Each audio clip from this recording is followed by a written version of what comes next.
Olá, bom dia, tudo bem?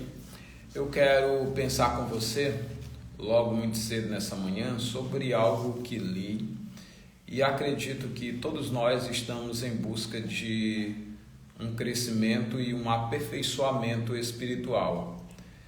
Esse aperfeiçoamento e esse crescimento espiritual, ele sempre vem quando nós buscamos. A sabedoria, o entendimento, o conhecimento deve ser buscado como garimpeiros que buscam tesouros ou ouro que está escondido em algum lugar no subsolo, onde eles vão escavar, vão empreender sérios esforços para que eles possam conseguir extrair daquele solo petrificado a joia que eles procuram para dali poder tirar o seu sustento e poder realizar sonhos e planos que possuem. As nossas vidas como um todo, elas devem ser marcadas por essa trajetória de garimpar os tesouros da sabedoria, do conhecimento, especialmente o saber e o conhecer de Deus, que entre todos os saberes que hoje temos ao nosso dispor e de que se tem conhecimento, é o melhor e é o mais importante. Então, eu li uma frase esses dias e essa frase que eu li, ela me chamou muita atenção. E eu quero compartilhar com você, e não que eu tenha selecionado propositalmente, mas tem de certo modo algo a ver com aquilo que nós estudamos ou aquilo que nós meditamos no vídeo que lancei ontem. Tem um livro que diz que quem ama educa, de Isami Tiba, Formando Cidadãos Éticos. É a proposta do livro aqui, Graça e Paz, servo do Senhor Jesus Cristo. E esse livro me diz uma frase que me soa de alguma forma curiosa e me parece que é importante a gente fincar nele aqui um marco de alerta. Porque veja o que o livro nos diz. Falando sobre a mulher feminina, a mulher que hoje tem sucesso, a mulher que hoje é estabilizada. Esse é o propósito da mensagem dele. E ele diz o seguinte: essa mulher, ela pode e procura ser admirada pela beleza sem se achar fútil. Na verdade, não há nenhum problema quanto à questão das mulheres se embelezarem. Nós, os batistas, somos conhecidos exatamente por essa prudência. Nós não ficamos atacando maquiagem e depois vendo as pessoas usando maquiagem na igreja e fazendo de conta que não está vendo.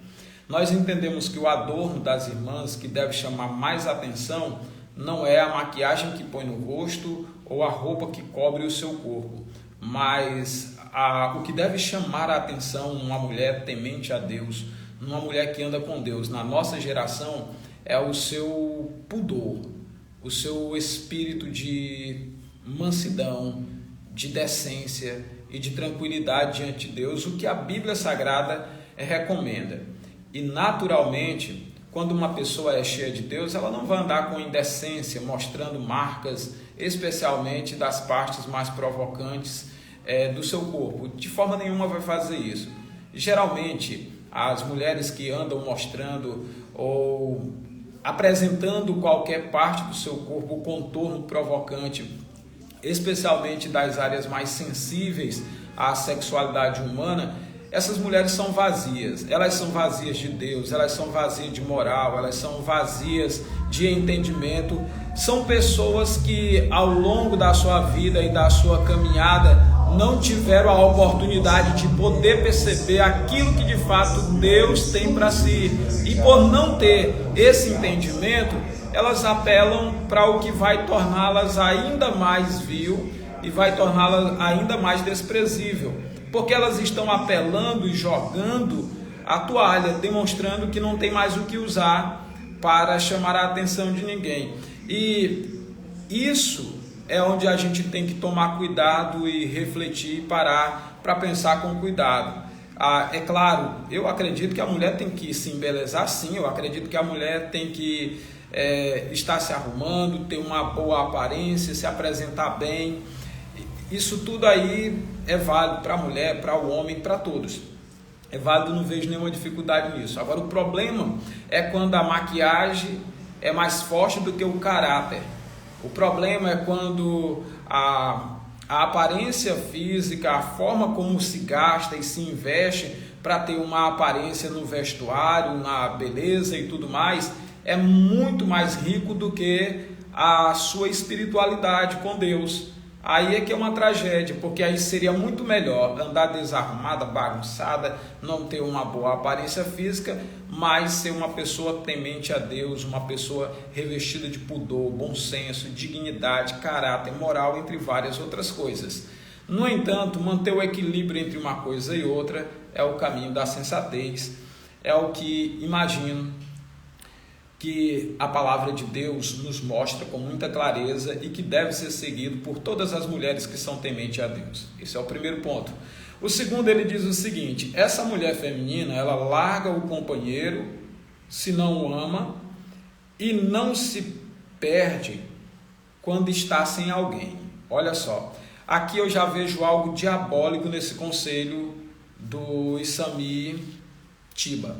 Eu vejo aqui algo terrível. Porque, preste atenção, larga um companheiro quando não se ama e não se perde quando está sem alguém. Isso aqui é algo complicado. Veja, o amor é algo que tem que ser cultivado. O amor é uma decisão. E eu não acho que essa é a forma de se tratar casamento, de se tratar relacionamento.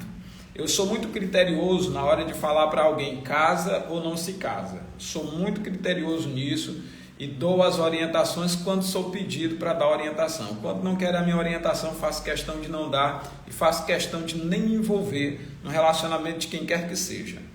Porque para mim, se querem meu conselho, vão ouvir o conselho exatamente como eu olho a partir das Escrituras e como eu avalio aquilo que seria melhor um e para o outro. Se me pediu meu conselho, porque queria ouvir. E se não me pediram, eu também faço questão de não dar. Exatamente para que as pessoas possam entender que aqui é algo importante. Então vamos lá. Quando ele diz aqui, larga o companheiro se não o ama. Na verdade, se você casou com alguém, você se entregou àquela pessoa, você compartilhou o que há de mais íntimo no seu corpo com outra pessoa. E aí, de repente, você, agora vou largar um objeto descartável. De forma nenhuma o relacionamento pode ser assim. Sempre quando alguém rompe um relacionamento, especialmente um relacionamento conjugal, nos termos que aqui fala, uma pessoa deixa a parte dela na outra. E a vida daquela pessoa nunca mais será a mesma. Os próximos relacionamentos serão marcados por frieza. Uma vez foi perguntado a um moço, nem evangélico era, qual foi o erro dele, porque ele já havia casado, parece-me que 21 vezes. Aí disseram assim, vem cá, todas essas 21 mulheres com as quais você se casou, nenhuma delas eram boas, eram decentes, eram mulheres que tivessem algum tipo de pudor. Onde foi o seu erro e onde foi o seu acerto? Ele disse, o meu erro foi ter abandonado a primeira. Porque depois que eu acabei com o primeiro relacionamento, para mim acabar com os outros, não houve dificuldade nenhuma, porque dali para frente eu passei já não a valorizar mais os outros relacionamentos que vieram na sequência. Então, essa ideia de largar um companheiro, a Bíblia ela é muito mais profunda quando fala sobre essa questão do casamento. A Bíblia não trata apenas como mais um na minha vida. A Bíblia nos desafia a sermos um só. Por isso, deixará o homem o seu pai e a sua mãe, diz o Senhor nosso Deus, e se tornarão ambos uma só carne. A perspectiva da Bíblia não é que quando você rompe um casamento, você simplesmente deixou o outro. Você deixou um companheiro. A Bíblia diz que vocês se tornaram uma só carne. Então, a ideia de separação ali é você se partir ao meio, porque é uma só carne. Então, eu sempre digo que antes de casar é que você tem que fazer os cálculos. E é melhor que todas as dores sejam vividas antes de um casamento, porque depois de estar dentro de um casamento, aí é outra situação e Deus abomina o divórcio, Deus abomina a separação. Eu conheço muita gente hoje que está sendo orientada por lideranças espirituais cegas e vazias de Deus, que estão dizendo, se você não aguenta mais esse relacionamento e agora tudo é relacionamento abusivo, Então saia desse relacionamento, vá viver sua vida só. É basicamente o que esse educador diz: larga o companheiro se não o ama, e não se perde quando está sem alguém. Olha que isso aqui é algo muito sério. Eu não acho que tem que ser assim: eu não amo mais a minha mãe, vou largar a minha mãe. Eu não amo mais meu pai, vou largar o meu pai. Eu não amo mais minha família, eu vou largar a minha família. Eu acho que a coisa não tem que girar por aí. Nós temos que aprender, gente, a valorizar a vida, valorizar a família sobre tudo. Eu vou dar um exemplo. Quando sua televisão queima, você já pensa logo em jogar no fora e comprar uma outra? Ou você pensa em consertá-la? Quando seu computador apresenta um problema, você pensa logo em jogar fora ou em consertá-lo? Quando a sua geladeira, seu freezer ou o seu carro apresenta problema, você pensa logo em jogar fora e adquirir um outro? É assim que você faz? Não, você busca conserto, você busca fazer os reparos que são necessários. E me parece que o pecado desse educador aqui é quando ele não valoriza a questão dos reparos, do lutar pelo conserto, do lutar para manter as estruturas da casa e da família de pé. Isso aqui é algo muito sério. A palavra de Deus diz em Hebreus capítulo 13, versículo 4, que venerado, digno de honra entre todos, seja o matrimônio e o leito sem mácula. Porém, aos que se dão à prostituição e aos adúlteros, Deus os julgará. Então a Bíblia nos convoca a ter um leito sem mácula, sem manchas. E é necessário que a gente leve isso na mais alta consideração. A sociedade que nós temos hoje, ela é muito pobre nesse sentido, porque no geral a nossa sociedade se volta muito para os holofotes da TV. E qual é a moda na TV? É o famoso casou hoje, daqui a 3 dias, daqui a 3 semanas, 3 meses, ou no máximo 3 anos, estão separando e estão exaltando. E depois disso, não, essa é a mulher empoderada, essa é a mulher não sei o quê. E vão estimulando a vida sem compromisso.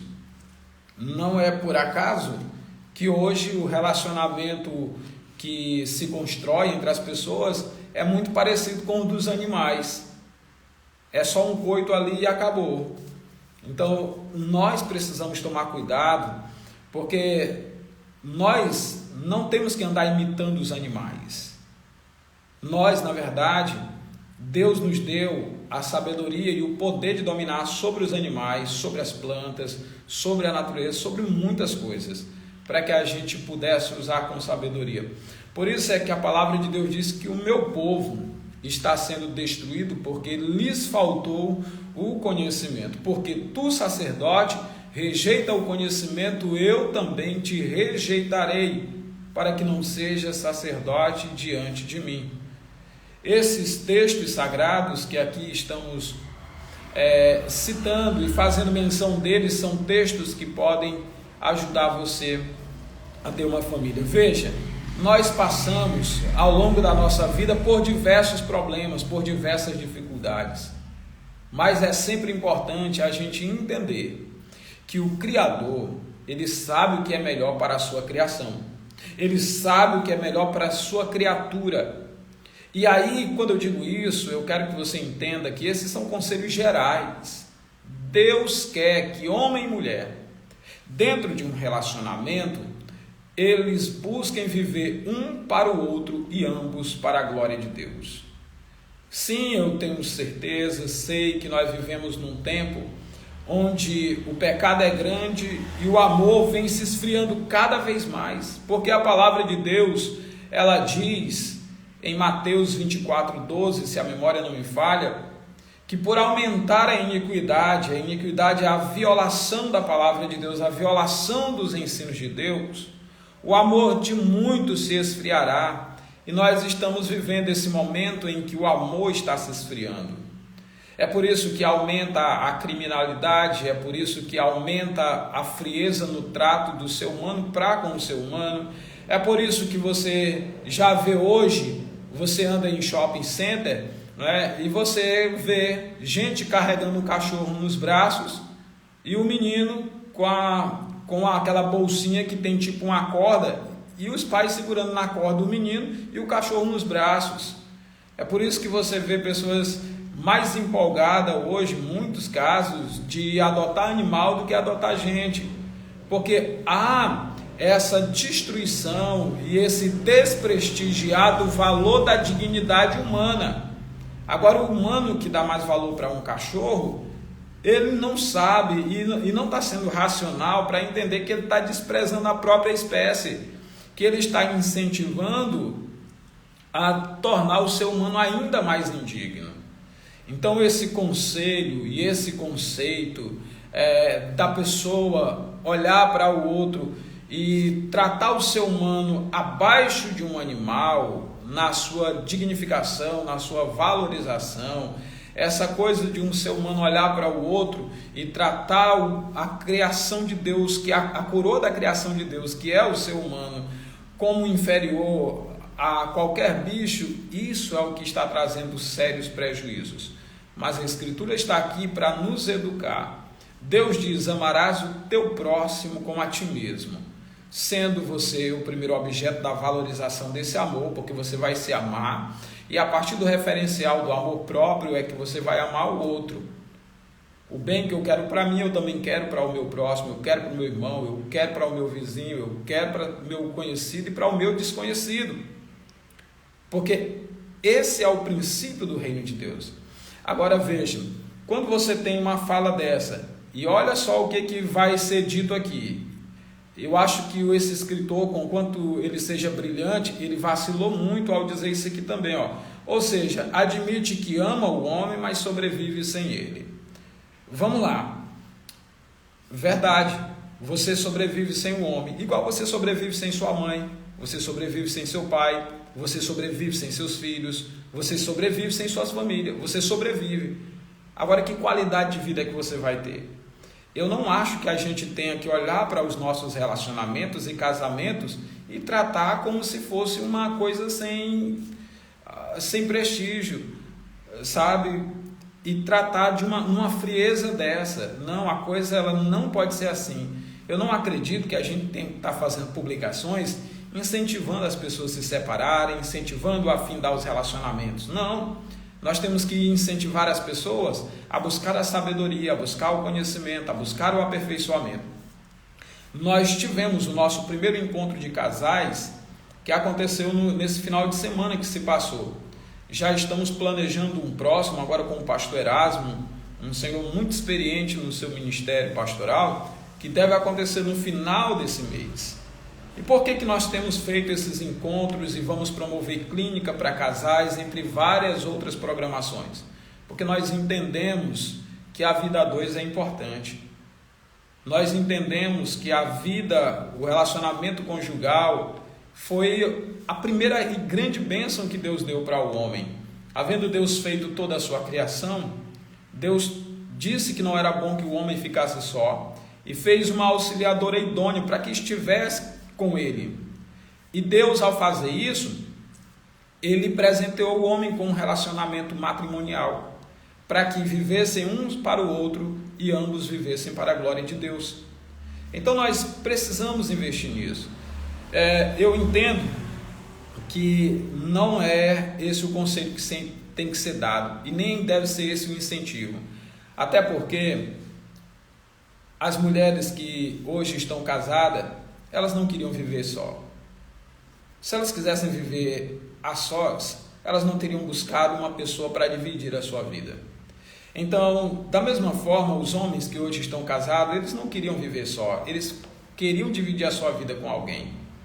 E o motivo que nos leva a nos unir em um matrimônio tem que ser a base de valorização para eu lutar com todas as minhas forças, com todas as minhas garras, para poder manter de pé os alicerces e as estruturas do meu casamento, da minha família, do meu lar. Nós falamos muito de família e valorizar as famílias, pois a valorização da família começa pela valorização do núcleo básico, do núcleo inicial. Qual é o núcleo inicial? homem e mulher dentro de um relacionamento, isso na perspectiva cristã. E nós não podemos largar isso de mão, porque esse é o molde do Criador para nós. E é nesse caminho que nós estamos andando. Então veja, você está dentro de um relacionamento, nos moldes que Deus estabeleceu pelas escrituras proféticas. Então eu quero incentivar você a, antes de pensar em divórcio, antes de pensar em separação, você pensar que é possível consertar e é possível estruturar. Olha, eu sou fruto de um relacionamento onde eu não tive os meus pais presentes, até porque não era um fruto de um casamento, mas de uma aventura. Então, o ponto que eu quero chamar a sua atenção aqui é que nós precisamos atentar para isso. Eu sei das dificuldades que passei na minha infância até chegar à vida adulta, mas foi dentro do meu casamento, dentro do meu relacionamento conjugal, que eu encontrei cura interior, paz para minha alma, dentro desse relacionamento que Deus me beneficiou. E hoje continuo caminhando com a minha esposa e fazendo o melhor que posso para mantermos um relacionamento saudável, para manter uma vida que agrade a Deus e nos agrade também, agrade a minha esposa e aos meus filhos, porque vivemos em função de deixar um legado, um modelo de pessoas que andam com Deus nesse tempo, nesta geração, pessoas que andam de acordo com os princípios da vontade de Deus, aplicando-os no seu dia a dia, no seu relacionamento, no seu casamento, na sua vida e estrutura familiar, para que essa não venha se quebrar. A gente sabe, nessa vida, tudo se quebra se você não tiver o cuidado. Você comprou um carro potente e por aí vai, se você não tiver cuidado, aquele carro quebra, e no dia que ele quebrar, você se estraçalha todo. Quantas histórias você já ouviu falar de pessoas que ficaram estraçalhadas dentro da ferragem de um veículo que era o sonho daquela pessoa e o sonho se tornou a sua morte? Porque o relacionamento, eu comparo o relacionamento conjugal com um carro novo. Então você dirige ele, mas você tem que ter a responsabilidade na hora de estar dirigindo, porque senão, qualquer momento desse você pode descer por um barranco e ser o seu fim de todos os que estiverem lá dentro. Você está dirigindo ali o seu carro que você comprou, era o seu sonho, dirija com responsabilidade e tome cuidado na condução, porque pode uma tragédia acontecer dentro daquilo que inicialmente era o seu sonho. E aí a solução é sempre a nossa educação. Não é ficar culpando o seu fulano, seu ciclano, seu Deltrano. É a gente buscar fazer a nossa parte. Com raríssimas exceções, os outros são as culpas e, a via de regra, os culpados são aqueles que estão dentro de um relacionamento e buscam ser excelente na hora de passar um concurso, buscam ser excelentes na hora de realizar o seu trabalho, buscam ser excelentes nos seus relacionamentos com a sociedade, mas são péssimos no seu relacionamento familiar, porque não se aperfeiçoa, porque não busca o conhecimento, não busca o entendimento. Por isso, nós temos que estar buscando a sabedoria e o conhecimento. E para isso a Bíblia diz lá em Jeremias 3,15: dar-vos-ei pastores, segundo o meu coração, que vos apacentarão com ciência e inteligência. É exatamente para isso que nós, pastores, ministros de Deus, somos levantados nas nossas sociedades, para educar o povo de acordo com a palavra de Deus, de acordo com a vontade do conselho do Criador, do Deus de toda a terra, para que você tenha uma vida sossegada e tranquila, andando sempre dentro dos princípios que Deus pré-estabeleceu. Eu quero agradecer cada um de vocês que estiveram comigo ao longo dessa transmissão que nós estamos realizando. Se você quiser que eu aborde qualquer um outro assunto, você coloque o assunto aí embaixo e a gente vai estar trabalhando isso com muito cuidado, para que a gente possa estar crescendo no temor do Senhor e na sabedoria. Nós temos que valorizar, sobretudo, primeiro o nosso relacionamento com Deus, porque o primeiro mandamento diz que é para todos nós amarmos ao Senhor nosso Deus, com toda a nossa força, com toda a nossa alma, com todo o nosso entendimento, e amar o nosso próximo como a nós mesmos. É isso que nós precisamos, é isso que nós necessitamos e é isso que faremos. Um forte abraço e até um próximo momento.